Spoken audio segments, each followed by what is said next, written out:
ایک گوشہ ہے اور ایک کونا ہے. تو جب آپ کو دیکھیں فار ایگزامپل آپ کو تشریح کے لیے یہ شعر آتا ہے تو آپ کو جب خلق کے معنی پتہ ہوں گے, آپ کو گوشہ کے معنی پتہ ہوگا, تبھی آپ اس کی تشریح کر پائیں گے اپنے الفاظ میں. تو وہ کب ہوگا آپ کے اندر, یہ چیز کب آئے گی آپ کے اندر؟ جب آپ سنیں گے, زیادہ سے زیادہ چیزوں کو سنیں گے تو اتنے زیادہ الفاظ آپ کے اندر آتے جائیں گے اور آپ خود لکھنا سیکھ جائیں گے. اگلا مصرع دیکھتے ہیں کیا ہے کہ ایک معمہ ہے سمجھنے کا نہ سمجھانے کا, زندگی کاہے کو ہے خواب ہے دیوانے کا. معمہ یعنی کیا ہوتا ہے؟ پوشیدہ بات, مخفی بات, ایک پیچیدہ مسئلہ جس کا حل کرنا بہت مشکل ہو.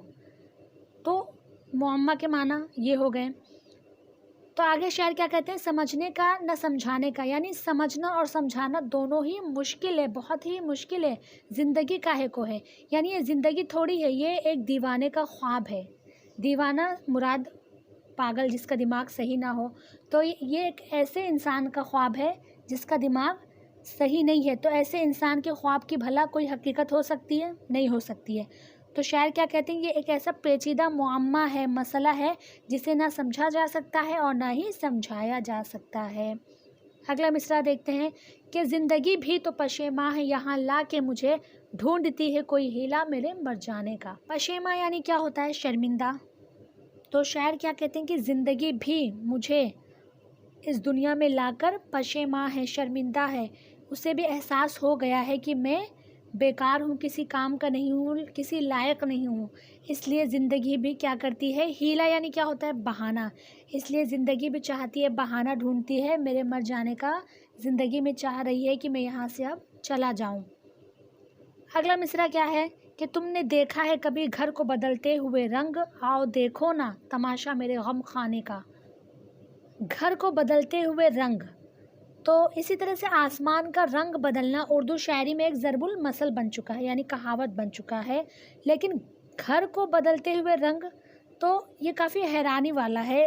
اسی کی طرف اشارہ کرتے ہوئے شاعر کیا کہتے ہیں کہ تم نے دیکھا ہے کبھی گھر کو بدلتے ہوئے رنگ, یعنی شاعر جو ہیں اس بات کی طرف اشارہ کرنا چاہتے ہیں کہ مصیبت اور پریشانی کے وقت اگر اپنوں کا ساتھ مل جائے تو انسان مضبوط ہو جاتا ہے, لیکن اگر اپنے ساتھ نہ دیں, آنکھیں پھیر لے تو انسان کیا ہو جاتا ہے؟ ٹوٹ جاتا ہے. تو اسی کی طرف شاعر اشارہ کرتے ہوئے کیا کہتے ہیں کہ ان کے گھر والوں نے ان کا ساتھ نہیں دیا, سب ان کی مخالفت پر اتر آئے ہیں, سب نے رنگ بدل لیا ہے. تو آؤ دیکھو نہ تماشا میرے غم خانے کا. اگلا مصرع کیا ہے کہ دل سے پہنچی تو ہیں آنکھوں میں لہو کی بوندیں, سلسلہ شیشے سے ملتا تو ہے پیمانے کا. یہاں پر بے روزگاری کے سبب, یعنی شاعر جو ہیں انہیں کیا لگ رہا ہے کہ زندگی انہیں یہاں لا کے پشیماں ہے, ان کا وجود بیکار ہے, انہیں سب کچھ بیکار لگ رہا ہے, ایسے لگ رہا ہے کہ وہ کسی لائق نہیں ہے. تو اسی وجہ سے, اسی بے روزگاری کی وجہ سے اپنے آپ کو وہ کچھ نہیں سمجھتے ہیں. تو شاعر کا جو دل ہے وہ خون ہوا ہے. شاعر کیا کہتے ہیں کہ ان کی آنکھیں جو سرخ ہیں وہ کیوں ہیں؟ کیونکہ لہو کی جو بوندیں ہیں ان کے دل سے ہو کر آنکھوں تک پہنچی ہیں. جس طرح لہو کی بوندیں دل سے ہو کر آنکھوں تک آئی ہیں اور آنکھیں سرخ ہو گئی ہیں, اسی طرح شیشے سے پیمانے میں شراب انڈیلی جاتی ہے تو پیمانہ بھی سرخ دکھائی دیتا ہے. پیمانہ یعنی جس میں ناپ کے یا گلاس میں ناپ کے جب شراب انڈیلا جاتا ہے تو وہ بھی سرخ دکھائی دینے لگتا ہے. تو شاعر کیا کہتے ہیں کہ جس طرح لہو کی بوندیں دل سے ہو کر آنکھوں میں پہنچی ہیں اور آنکھ سرخ ہو گئی ہے میری, تو ایسا نہیں ہے کہ شراب پینے کی وجہ سے میری آنکھیں سرخ ہوئی ہیں, بلکہ یہ اسی طرح ہے جس طرح شیشے سے پیمانے میں شراب انڈیلی جاتی ہے تو پیمانہ بھی سرخ ہو جاتا ہے. یہاں پر شاعر جو ہیں انہوں نے استعارہ, شعر میں صنعت استعارہ استعمال کیا ہے. انہوں نے دل کو شیشہ کہا ہے اور آنکھوں کو پیمانہ کہا ہے. اگلا مصرع کیا ہے؟ ہر نفس عمر گزشتہ کی ہے میت فانی, زندگی نام ہے مر مر کے جیے جانے کا. تو اس مصرعے کے ذریعے شاعر کیا بتانا چاہتے ہیں کہ ہر سانس جو ہے عمر گزشتہ یعنی گزری ہوئی عمر کی میت ہے. ہر سانس, ہر نفس, ہر سانس جو گزری ہوئی عمر کی میت ہے, یعنی عمر گزر جاتی ہے اور انسان موت کے قریب ہوتا جاتا ہے. تو یعنی جتنا انسان برتھ ڈے سیلیبریٹ کرتا ہے اتنا ہی وہ موت کے قریب ہوتا جاتا ہے. لیکن جو اس کی زندگی ہوتی ہے، زندگی سے موت کا جو اس کے سفر ہوتا ہے، اس کے درمیان جو فاصلے ہوتے ہیں، اس میں اس کو نہ جانے کتنی مصیبتیں، پریشانیاں اور تکلیفیں برداشت کرتی ہیں۔ کبھی اس کی زندگی میں جتنا سکھ نہیں ہوتا اس سے کہیں زیادہ دکھ ہوتا ہے۔ اس وجہ سے شاعر کیا کہتے ہیں کہ زندگی نام ہے مر مر کے جیے جانے کا۔ اسی تعلق سے ایک حدیث بھی ہے، پیارے نبی صلی اللہ علیہ وسلم فرماتے ہیں کہ جو دنیا ہے وہ مومن کے لیے کیا ہے؟ قید خانہ، اور کافر کے لیے جنت ہے۔ یعنی دنیا میں ہم جب اگر مسلمان ہیں آپ، تو آپ بہت ساری چیزوں میں بندھے ہوئے ہیں، شریعت میں، اسلام میں۔ آپ حرام مال نہیں کھا سکتے، حرام کام نہیں کر سکتے ہیں، سود نہیں کھا سکتے ہیں، لیکن یہ ساری چیزیں کافر کے لیے بے معنی ہے، اسے کوئی فرق نہیں پڑتا، وہ چاہے سود کھائے چاہے چوری کرے۔ تو کہیں نہ کہیں جو مسلمان ہوتے ہیں وہ ان کے لیے دنیا کیا ہے؟ اللہ کے رسول نے بتایا وہ قید خانہ ہے، کیونکہ وہ پابندی میں ہوتے ہیں، وہ بندھے ہوتے ہیں اسلام میں، شریعت میں، انہیں غلط کام سے بچنا ہوتا ہے۔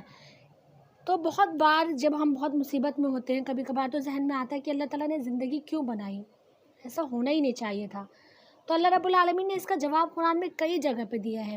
ایک جگہ اللہ تعالیٰ فرماتے ہیں کہ وَمَا خَلَقْتُ الْجِنَّ وَالْإِنسَ إِلَّا لِيَعْبُدُونَ، کہ میں نے جنوں اور انسانوں کو صرف اپنی عبادت کے لیے پیدا کیا ہے۔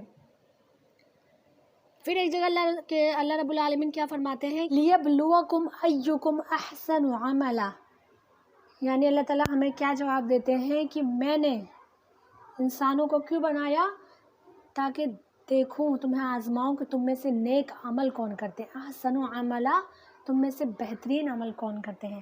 یعنی ہمیں دنیا میں کیوں بھیجا گیا ہے؟ اللہ کے شریعت پر، اسلام پر عمل کرنے کے لیے، نیک عمل کرنے کے لیے، ہمیں آزمانے کے لیے بھیجا گیا ہے۔ تو ہمیں کیا کرنا چاہیے؟ نیک کام کرتے رہنا چاہیے، اللہ کی شریعت کی طرف، اس کے اسلام کی طرف لوگوں کو دعوت دینا چاہیے۔ معانی و اشارات پشیمہ یعنی شرمندہ، حیلہ یعنی بہانہ، عمر گزشتہ یعنی گزری ہوئی عمر۔ پھر مشقی سرگرمیاں ہیں جو میں آپ لوگوں کو اگلی ویڈیو میں مکمل مشقی سرگرمیاں حل کرواؤں گی، بہت ہی آسان ہے۔ اگر آپ لوگ تشریح پورا سنیں تو آپ لوگ خود سے سوالات اور جوابات حل کر سکتے ہیں۔ تو انشاءاللہ میں اگلی ویڈیو میں اس کے مکمل مشقی سرگرمیاں کرواؤں گی۔ یہ رہی میری پچھلی ویڈیو، اسے بھی دیکھو۔ اگر میری ویڈیو سے آپ کو فائدہ ہو رہا ہے تو پلیز لائک کرو، اپنے دوستوں سے بھی شیئر کرو۔ جو بھی ڈاؤٹ ہو کمنٹ میں ضرور پوچھیں، چینل کو سبسکرائب کریں۔ اگلی ویڈیو کون سے ٹاپک پہ ہونا چاہیے مجھے یہ بھی بتائیں۔ تو میں ملتی ہوں آپ لوگوں سے اگلی ویڈیو میں، آج کے لیے بس اتنا ہی۔